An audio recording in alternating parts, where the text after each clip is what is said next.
Admiral Zethkar stood in front of the huge screen in his office. The screen showed a small blue planet far away. Earth, home to the humans. He did not like looking at it. The Admiral was tall and green with 4 arms. His people, the Hegemony, were one of the strongest groups in space. They had big ships and many soldiers. They kept peace in the galaxy with 847 different alien races, but the humans worried him. "Sir," said his helper, walking into the room, "the Council wants to see the human files again." Zethkar made a sound like a growl. He picked up a datapad and read the words on it. The same words he had read many times before. Species, human. Planet, Earth. Discovery date, 50 years ago. Status, under protection. That last word was a lie. The humans were not under protection. They were kept away from the rest of space because they were dangerous. Very dangerous. The Admiral touched the screen and brought up videos of humans fighting. He watched them kill each other with guns and bombs. He saw them destroy their own cities. He watched them fight over water, over land, over ideas. "Look at them," he said to his helper. "They fight all the time. They cannot even live in peace with their own kind." His helper nodded. "That is why we keep them on their planet, sir. They are too violent for civilized space." But Zethkar knew the real truth. The Council had run computer tests on the humans. Every test showed the same thing. If humans ever stopped fighting each other and worked together, they would be the most dangerous thing in the galaxy. The humans were strong. Very strong. Their bodies could take damage that would kill most aliens. They could go without food and water for days. They could think fast when fighting. They never gave up, even when they should. But the scariest thing about humans was how they thought. Other aliens fought wars to win territory or resources. Humans fought wars to completely destroy their enemies. When humans went to war, they did not stop until everything that threatened them was dead. "They are like wild animals," the Admiral said, still watching the screen. "But smart wild animals, very smart." His helper looked nervous. "The Council says they might let humans join the galactic community soon. Some members think 50 years is long enough to keep them away." Zethkar turned around fast. His forearms moved like he was getting ready to fight. That would be a mistake. A very big mistake. On the screen, Earth looked peaceful. The blue oceans and white clouds made it seem like a nice place to live. But Zethkar knew better. That planet was full of creatures that evolution had made for one purpose: to kill anything that threatened their group. The humans called it their pack instinct. When one human was hurt, all humans became angry. When one human was in danger, all humans would fight to save them. It did not matter if they knew the person or not. It did not matter if they had been enemies before. Humans would always choose their own species over any alien. "Sir," his helper said quietly, "there is something else. Ambassador Veltar from the Ashanti Union wants to meet with you. She says it is about the humans." The Admiral made another growling sound. The Ashanti were peaceful aliens who thought all species could be friends. They did not understand that some creatures were born to fight. "Tell her I will see her tomorrow," Zethkar said, "and bring me more files on human weapons. I want to see what new ways they have found to kill each other this year." His helper left the room. The Admiral was alone with the screen showing Earth. He zoomed in on the planet until he could see the continents: North America, Europe, Asia, Africa. All of them had humans living there. All of them had humans fighting there. The computer files said there were almost 10 billion humans on Earth. 10 billion creatures that could kill most aliens with their bare hands. 10 billion creatures that never stopped fighting and never gave up. But they were fighting each other, not aliens. That was the only thing that kept the galaxy safe. Zethkar had read reports about human history. They had fought wars that killed millions of their own kind. They had built weapons that could destroy their whole planet. They had done things to each other that most aliens could not even imagine. And yet, sometimes, they would stop fighting and work together. When their planet was threatened by asteroids, all humans worked to stop them. When diseases spread across their world, all humans worked to find cures. When natural disasters happened, humans from enemy countries would help each other. Those times scared the Admiral most of all. Because when humans worked together, they could do amazing things. They had gone from riding horses to flying in space in less than 100 years. They had built computers that could think faster than most alien brains. They had created medicines that could cure diseases that killed other species. If humans ever decided that aliens were a threat to their planet, nothing would stop them. The Admiral's computer made a beeping sound. A message was coming in. He looked at the words on the screen and felt his blood turn cold. Priority message from Earth Monitoring Station.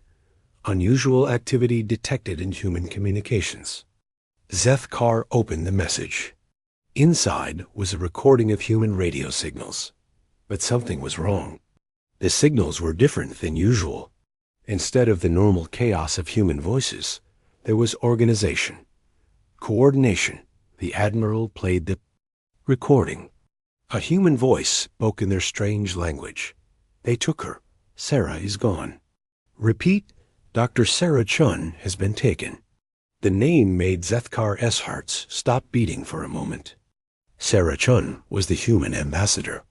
She was supposed to be safe on the council station. She was the first human to ever leave Earth for diplomatic reasons. More voices joined the first one, all saying the same thing. They took her. They took our ambassador. But that was not the scary part. The scary part was what happened next. All across Earth, human governments started talking to each other. Countries that had been enemies for decades suddenly opened communication channels.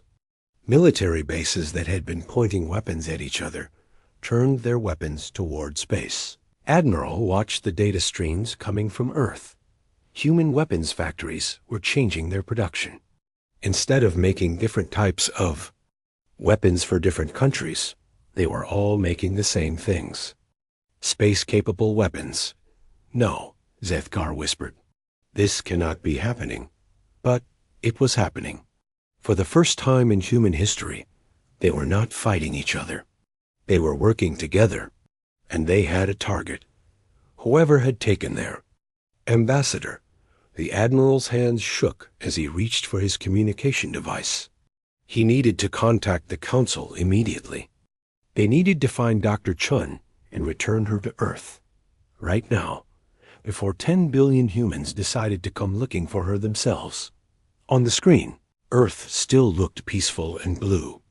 But Zethkar knew that was about to change. The sleeping giants were waking up, and they were very, very angry. 3 days after the message about Dr. Sarah Chun, Earth changed completely. Captain Torres stood on the bridge of the space station watching Earth through a telescope. He was human, but he worked for the Galactic Council. His job was to watch his home planet and report what happened there. What he saw now made him sick to his stomach. "Captain," said his alien assistant, "a blue creature with tentacles for arms. Are you seeing this correctly? The humans have stopped all fighting?" Torres nodded slowly. "Every war on Earth has ended. Every conflict has stopped. All human weapons are now pointing up toward space." The assistant's tentacles moved nervously. "How is this possible? The reports say humans always fight each other." Torres looked at the data coming from Earth, numbers and pictures that showed what his people were doing. "We do fight each other," he said quietly, "but not when one of our family is taken."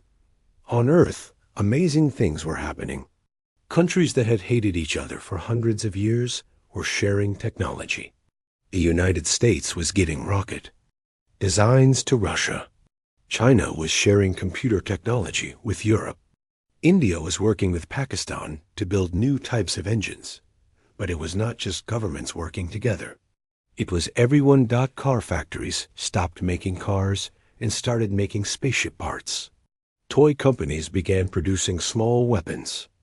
Video game designers were creating war computer programs for the military. Even restaurants were changing their menus to make food that could last for long space trips. "Sir," the assistant said, reading a report, "human children are leaving school to join military training programs. Children as young as 12 years. Old." Torres felt his hands shake. "They are not being forced to join. They are choosing to join. Why would children want to fight a war?" "Because," Torres said, "someone took Aunt Sarah." The assistant looked confused. "Aunt Sarah? Dr. Chun is related to all humans?" "No, but that does not matter. When humans say someone is family, it means they will die to protect that person. Dr. Chun became family to every human when she became our first ambassador to the stars." Torres switched the telescope to look at different parts of Earth. In North America, he saw huge new factories being built in just 3 days. In Europe, he saw old weapons being taken out of museums and made new again. In Asia, he saw millions of people working together to build things he did not recognize. "What are they building?" The assistant asked. Torres zoomed in on one of the construction sites. Giant metal shapes were taking form. They looked like spaceships, but wrong somehow. Too angular, too covered in weapons. Too scary. "Warships," Torres said. "But not like any ships the galaxy has ever seen." The assistant pulled up files on the yaw. "Computer, the galactic database says human space technology is very primitive. They should not be able to build faster-than-light ships for many years." Torres laughed, but it was not a happy sound.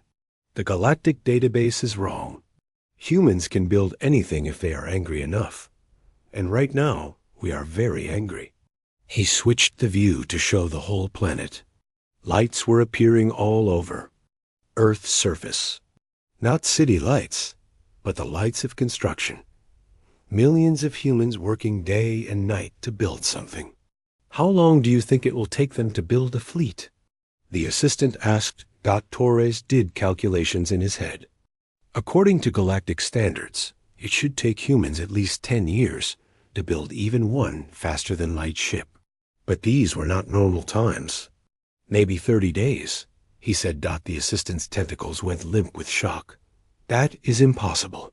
"You do not understand," Torres said. "When humans work together, we do not follow normal rules. We do whatever it takes to get the job done." On his screen, a message appeared. It was from Earth's military command, sent to him because he was the only human in space. "Captain Torres," the message said, "you are ordered to return to Earth immediately. All humans are needed for the war effort." Torres looked at the message for a long time. Then he looked at his assistant. "I cannot go back," he said. "Someone needs to warn the galaxy about what is coming." He started typing a message to send to the Galactic Council, a warning about what Earth was becoming.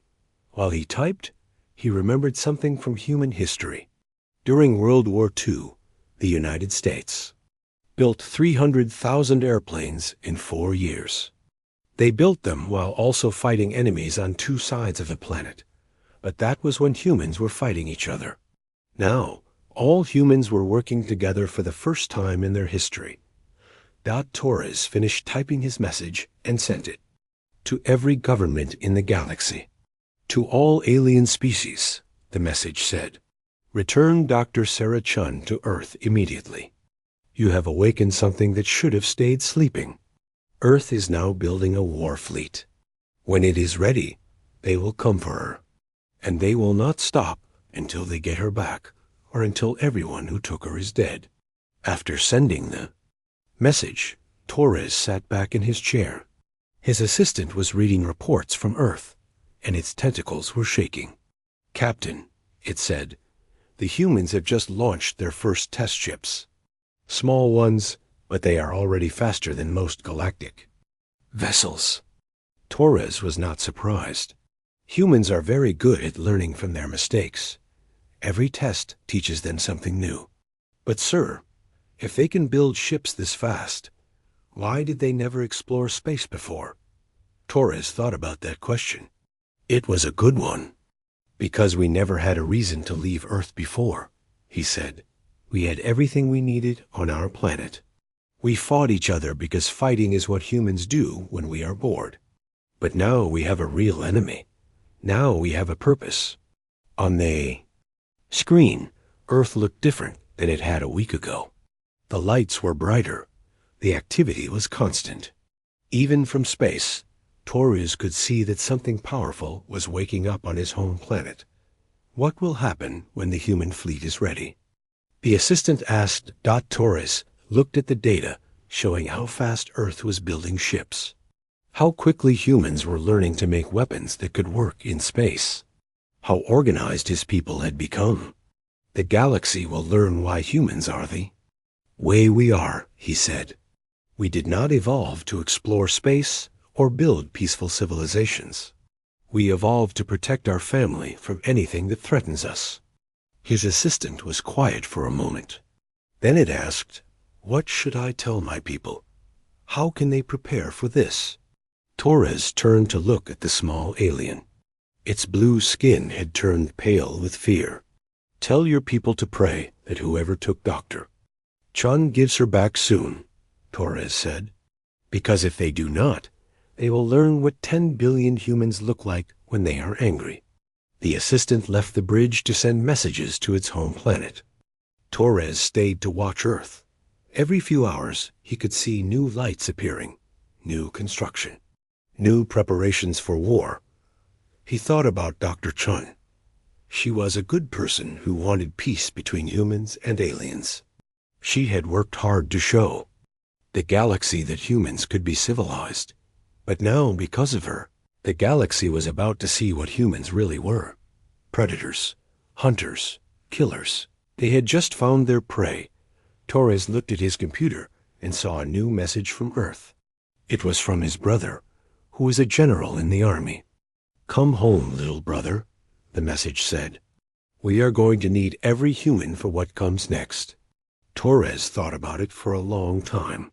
Then he turned off the telescope and started preparing his ship for the trip back to Earth. The galaxy had made a terrible mistake.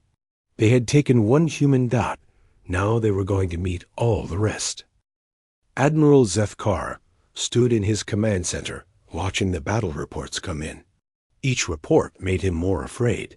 The humans had launched their first attack 3 hours ago at Kepler Station. The station was one of the strongest military bases in hegemony space. It had 500 warships defending it and weapons that could destroy planets. Now it was gone. Sir, said his communications officer, we are getting the final transmission from Kepler Station. Zethkar listened to the recording. The voice of Commander Vrak came through the speakers. Vrak was a brave soldier who had fought in many wars. They came out of nowhere, Vrak's voice said. The sound was broken and full of static. 10 human ships against our entire fleet. We tried to negotiate. We tried to surrender. They would not listen. Explosions could be heard in the background. They are not fighting like any species we know, Vrak continued. They are not trying to capture territory or take prisoners.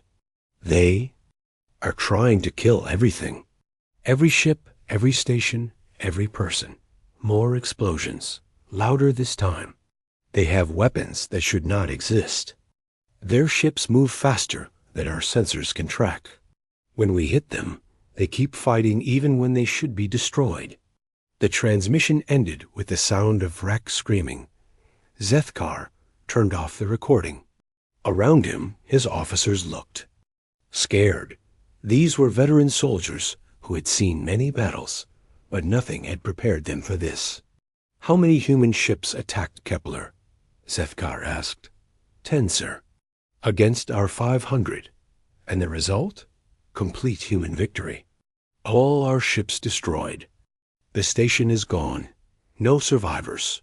Zethkar felt sick. Kepler Station was supposed to be impossible to destroy. It had taken the hegemony 50 years to build it. The humans had erased it in 3 hours. Sir, another officer said, we are getting reports from 17 other systems. Human fleets have appeared everywhere at the same time. Zethkar looked at the big screen showing the galaxy map. Red dots appeared where human attacks were happening. There were too many red dots. How is this possible? He said. Earth only launched 30 ships total. How can they attack 17 systems at the same time? His science officer answered, the human ships are faster than anything we have ever seen. They can travel between star systems in hours instead of days. They are hitting multiple targets and moving before we can respond. Zethkar studied the battle reports. Each attack was the same. Human ships would appear suddenly. They would destroy everything in the system. Then they would disappear before reinforcements could arrive. What weapons are they using? He asked. Unknown, sir. Our ships explode when the human weapons hit them. Complete molecular breakdown. No debris left behind. The Admiral felt cold fear growing in his chest. Show me footage of the human ships. A video appeared on the screen. It showed human warships moving through space. They were ugly ships, all angles and armor plating. But they moved like living things, fast and graceful. Dot in the video. A human ship was fighting 5 hegemony cruisers.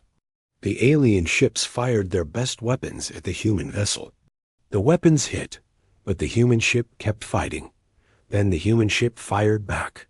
The 5 alien cruisers simply vanished, turned into clouds of glowing gas in an instant. How many crew are on each human ship? Zethkar asked.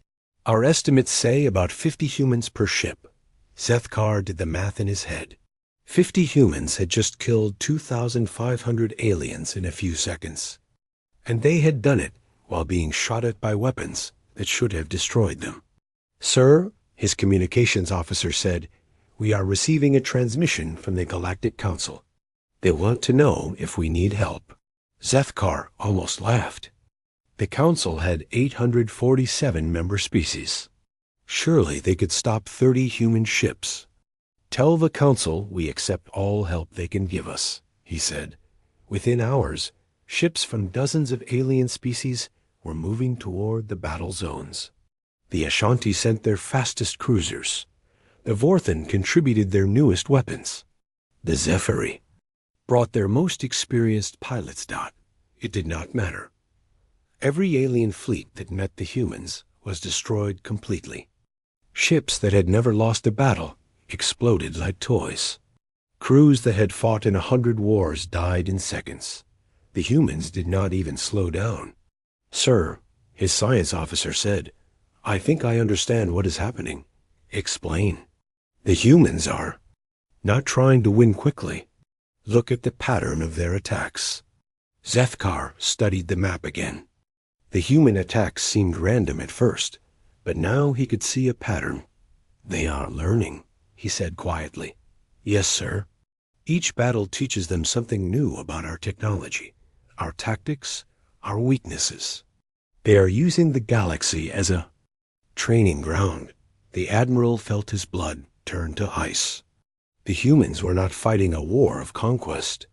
They were testing themselves, finding out how strong they really were. And they were getting stronger with every battle. Sir, incoming transmission from human forces. Zethkar straightened up. Put it through. A human face appeared on the screen. The creature looked like a young female, but her eyes were cold and hard. This is Admiral Sarah Martinez of the Earth Defense Force, the human said. You have something that belongs to us. We are willing to negotiate, Zethkar said quickly. Return to your planet, and we will discuss terms. The human smiled, but it was not a friendly smile. You had 50 years to negotiate. You chose to take one of our people instead. Now you get to see what happens when you threaten human family. We can return Dr. Chun immediately, Sethkar said. There is no need for more violence. Too late, the human said. You showed us that aliens cannot be trusted. You showed us that our people are not safe in your galaxy.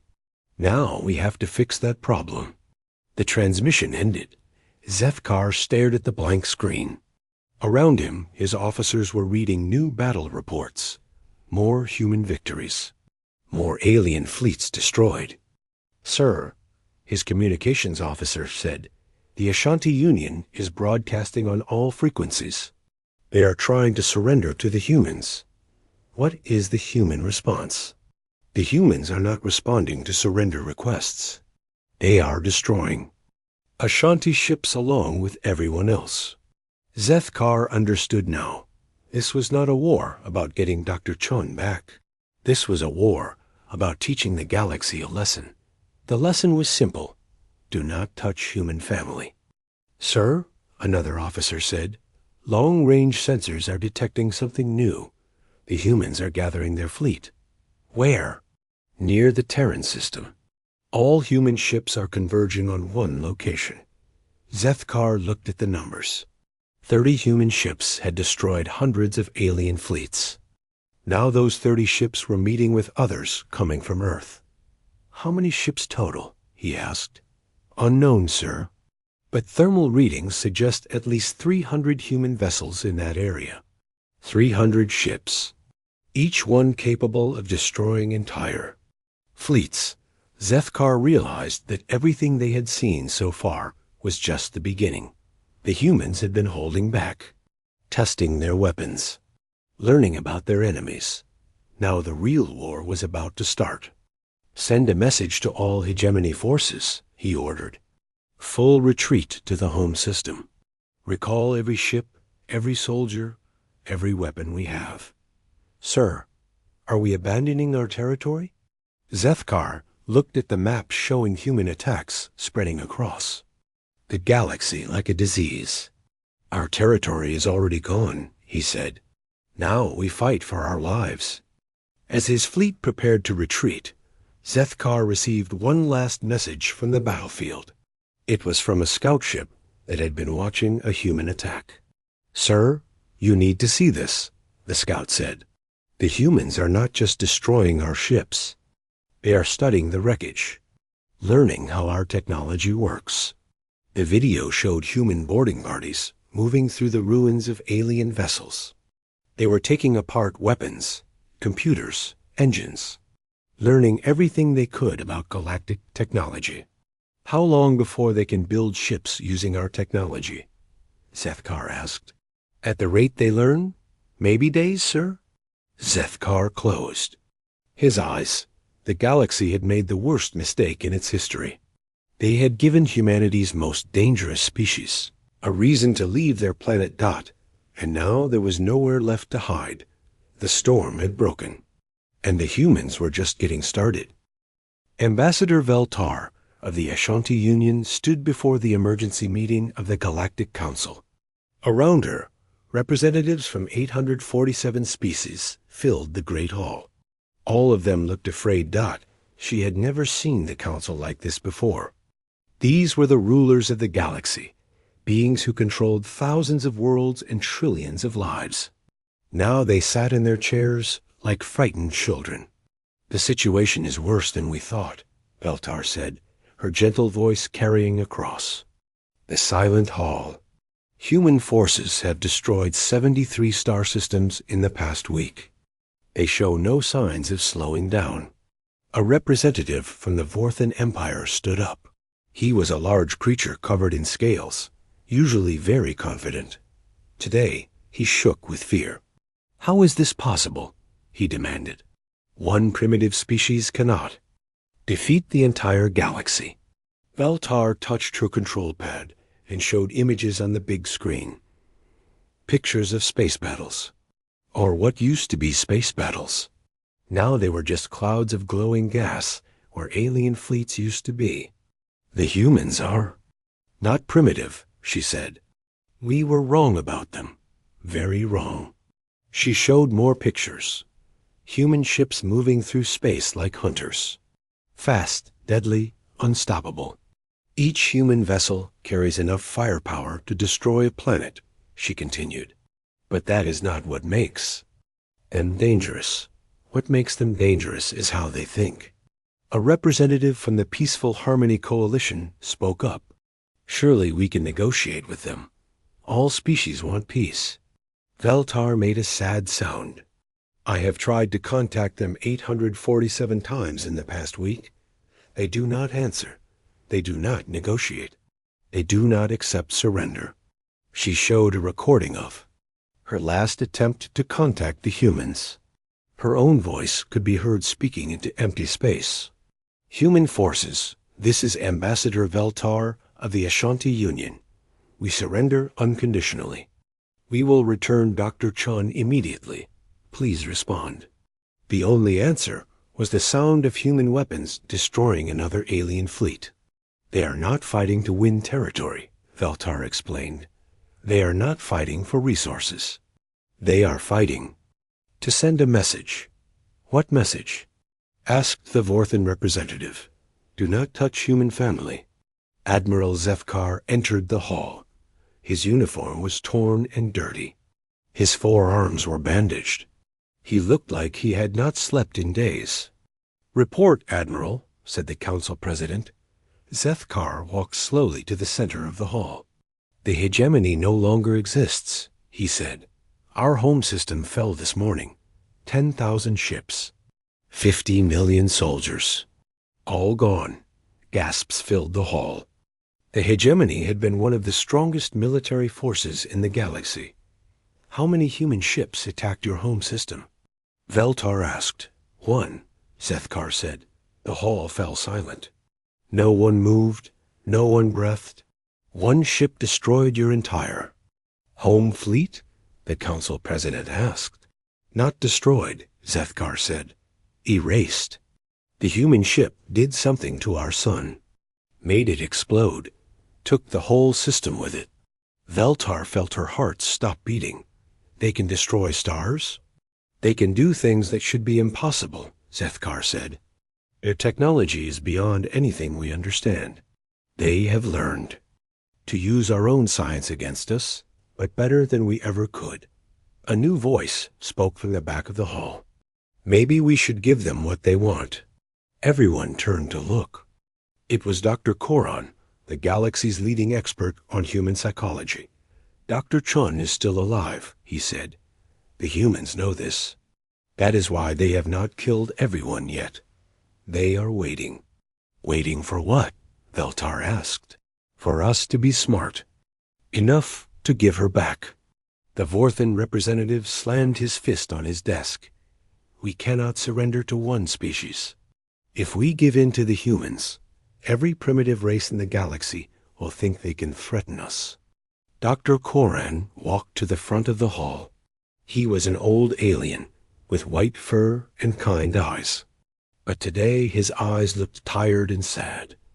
You still do not understand, he said. The humans are not a primitive race. They never were. We just told ourselves that because it made us feel safer. He activated his own screen and showed pictures from human history. Look at what they did to their own planet, he said. In 200 years, they went from riding horses to flying between stars. They built weapons that could destroy their entire world.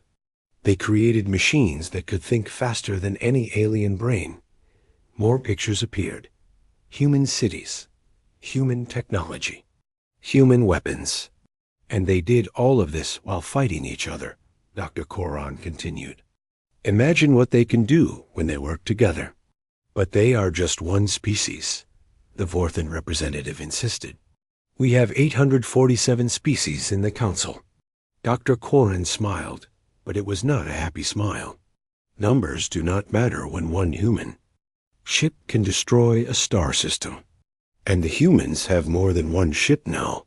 Veltar pulled up the latest intelligence reports. How many ships do the humans have? Unknown, Zefkar said. They keep building more. Every day, new ships leave. Earth, bigger ships, stronger ships. Where are they getting the materials? Someone asked. From the wreckage of our fleets, Sethkar answered. They take apart our destroyed ships and use the parts to build new human vessels, each one stronger than the last. Veltar understood. Now, the humans were not just fighting a war. They were learning. Every battle taught them something new. Every victory gave them better technology. How long before they have enough ships to attack every world in the galaxy at the same time? She asked. Dr. Corin did calculations on his computer. At their current rate of construction, maybe 1 month. The hall erupted in panic. Representatives started shouting at each other in dozens of different languages. Some demanded immediate surrender. Others wanted to fight to the end. Veltar stood up and raised her voice. Silence. The hall became quiet again. There is only one choice, she said. We return Dr. Chun to Earth immediately. We apologize for taking her. We promise never to threaten humans again. And if they do not accept our apology? The Vorthan? Representative asked. Veltar looked around the hall at all the scared faces. Leaders of civilizations that had existed for thousands of years. Beings who controlled vast armies and incredible technology. All of them powerless against one angry species from a small blue planet. Then we pray, she said.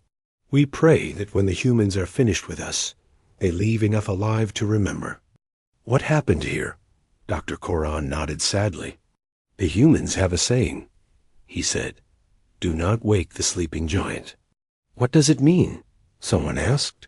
It means some things are better left alone. The humans were content to stay on their planet. They were happy fighting each other instead of exploring space.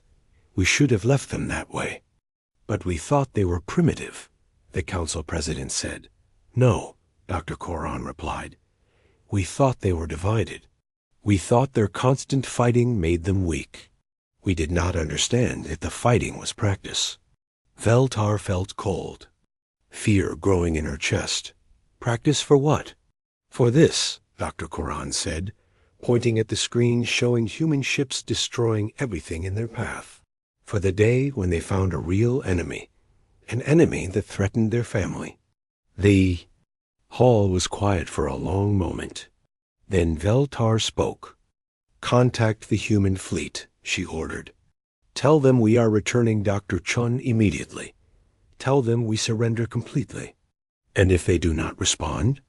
The council president asked. Veltar looked at the screen, showing the advancing human forces. Ships that moved like death itself, leaving nothing but empty space behind them.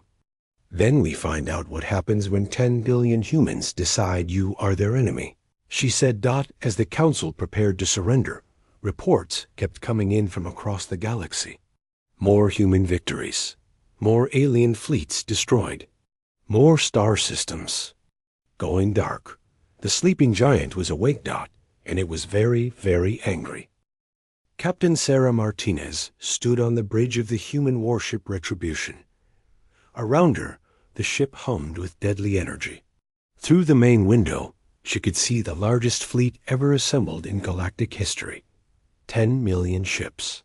Every vessel the galaxy could find, representing all 847 species in one last desperate alliance against humanity.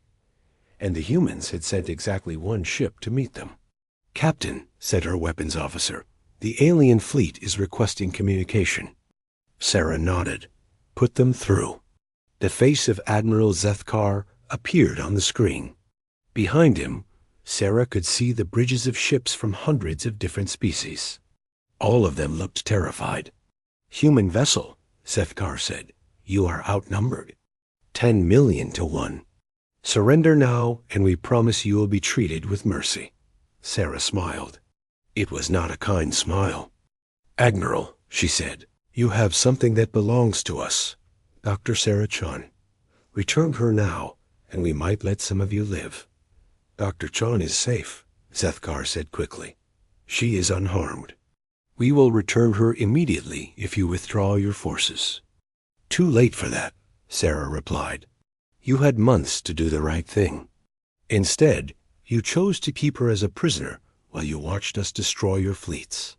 We made a mistake, Sethkar said, but this madness has to stop. Millions of innocent people have died. Sarah's smile disappeared. Innocent? You kept my people locked on their planet for 50 years. You treated us like animals in a zoo. You took our ambassador when she came in peace. She leaned forward in her chair. There are no innocent aliens, Admiral. Only enemies who have not been eliminated yet. The transmission ended. Sarah turned to her crew. Begin the demonstration, she ordered. The Retribution moved toward the enemy fleet. Not to attack the ships, but to attack something much more important. The star at the center of the system. Weapons ready, Captain, her officer reported. Fire. The human ship unleashed a weapon that should not have existed. A beam of energy that touched the star and changed it at the molecular level. The star began to collapse in on itself, then expand again. It was going to explode. Not in millions of years, but in minutes. All ships emergency evacuation. Sethkar. Voice screamed across the communication channels. The star is going nova. The alien fleet began to scatter, but it was too late. 10 million ships could not escape fast enough. Sarah watched as the star exploded, taking the entire system with it. The largest military force in galactic history vanished in a flash of light brighter than 1,000 suns.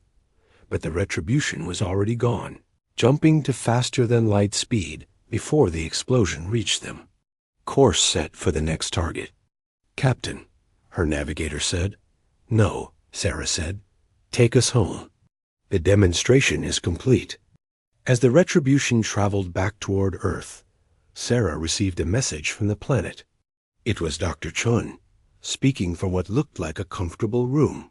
Captain Martinez, Dr. Chun said, I am safe and unharmed. The aliens have been treating me well. I am asking you to stop this war before more people die. Sarah studied the image carefully. Dr. Chun looked healthy, but her eyes showed the truth. She was scared, not of the aliens, but of what humanity had become to rescue her. Dr. Chun, Sarah said into the communicator, you are our first ambassador to the stars. We could not let them think it was acceptable to take you. But the cost, Dr. Chun said. Entire civilizations have been destroyed. The cost was paid by those who chose to threaten human family, Sarah replied. We did not start this war, Doctor. We are simply going to finish it. The communication ended. Sarah looked out at the stars and thought about what humanity had accomplished. In just a few months, they had gone from a single planet to the dominant force in the galaxy. They had built weapons that could destroy solar systems. They had created a fleet that made every alien species afraid to sleep at night, and they had done it all to save one person. When the Retribution reached Earth, Sarah was amazed by what she saw. The planet looked different. The lights of construction covered every continent. Shipyards floated in space around the moon. New weapons platforms protected every approach to the system. Earth had become a fortress, a base of operations for the most dangerous military force the galaxy had ever seen. Captain, her communications officer said, incoming transmission from Earth Command. The face of General Harrison appeared on the screen. He was Sarah's superior and the commander of all human forces. Welcome home, Captain, he said. The demonstration was successful. Every alien government in the galaxy has surrendered unconditionally. And Dr. Chun? Being returned to Earth as we speak. She should arrive within the hour. Sarah felt relief wash over her. The mission was complete. Dr. Chun was safe. What are our orders now, sir? She asked. General Harrison smiled. Stand down, Captain. The war is over. And the alien species? They will learn to live with the new reality. Humanity is no longer a quarantined species. We are the dominant power in this galaxy. Sarah nodded. What about our fleet? Do we continue building ships? Oh yes, the general said. We have learned something very important during this war. The galaxy is a dangerous place. There might be other threats out there. Other species that think they can harm human family. He paused and looked directly at Sarah. We want to be ready for them. 2 hours later, Sarah stood in the spaceport watching Dr. Chun's ship land. The woman who stepped out looked tired but unharmed. She walked slowly, like someone who had seen too much. Dr. Chun, Sarah said, saluting. Welcome home. Dr. Chun looked at her for a long moment. Captain, do you know what I saw out there? What we did to those people? We rescued you, Sarah said simply. We destroyed entire civilizations. Billions of people are dead because of me. Sarah's expression did not change. Billions of people are dead because aliens chose to take a human prisoner. We did not make that choice for them. Dr. Chun shook her head. When I left Earth, I hoped to show the galaxy that humans could be peaceful, that we could be part of a larger community. You did show them something, Sarah said. You showed them what happens when they threaten that community.